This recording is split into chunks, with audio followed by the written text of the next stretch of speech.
জান্নাতে যাবে, যা দেখবে জান্নাতের দরজার মতো তালা। আল্লাহু আকবার বলেন। জান্নাতের দরজার মতো কি তালা? জান্নাতের দরজার মতো তালা।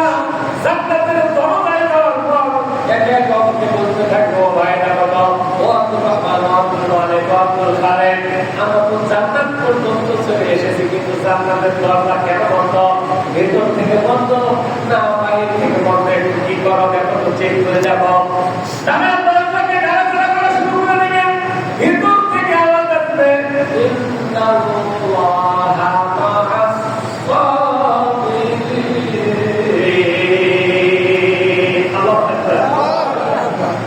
তার মানে বলে সূরা আসরের মধ্যে আছে না, ইন্নাল্লাহা মা'আস সাবিরিন। তোমরা ধৈর্য ধরো, সবর ইখতিয়ার করো। কিসের মাধ্যমে? সালাতের মাধ্যমে। তা তোমরা দুনিয়ার মধ্যে ধৈর্য ধারণ করেছো, জান্নাত পর্যন্ত এসেছো, একটু কি করো? ধৈর্য ধরো, ওয়েট এন্ড সি।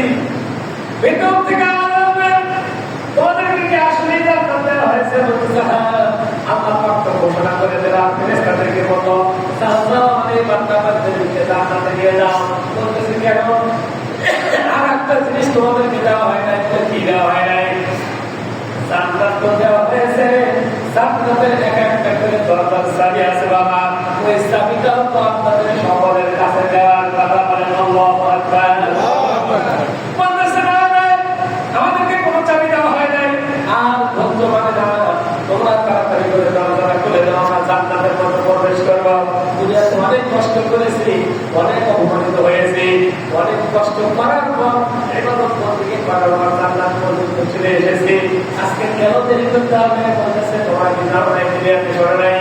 সূরাতুল ফাতিহা।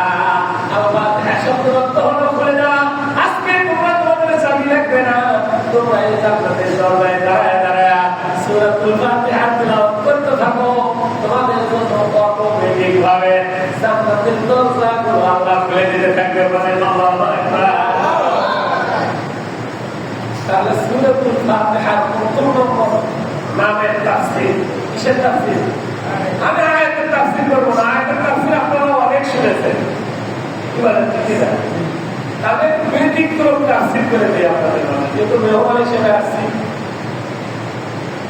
তো তাহলে এক নাম্বার আল ফাতিহা শব্দ কি করে দেওয়া?